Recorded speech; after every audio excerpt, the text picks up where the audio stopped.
Ready হয়ে গেলাম, কেমন লাগছে জানাবেন। তারপর টোটোতে করে সবাই মিলে চলে যাচ্ছি এক জায়গা।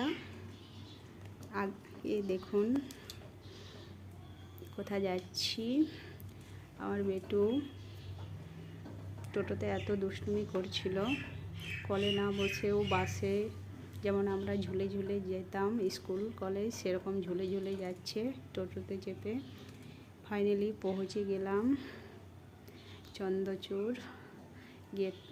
টোটো থেকে নেমে গেলাম, এই প্রথম গেট। তারপর হাঁটতে শুরু করলাম। সেই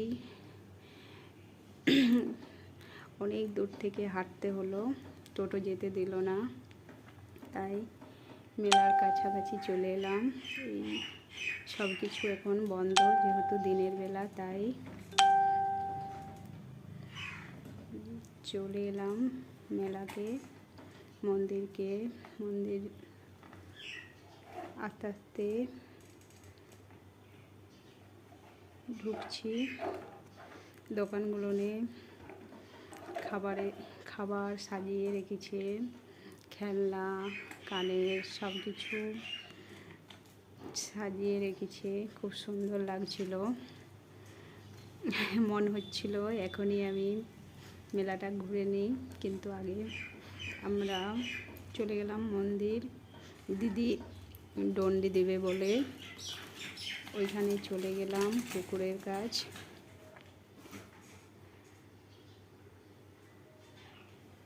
এই পথে চলে গেলাম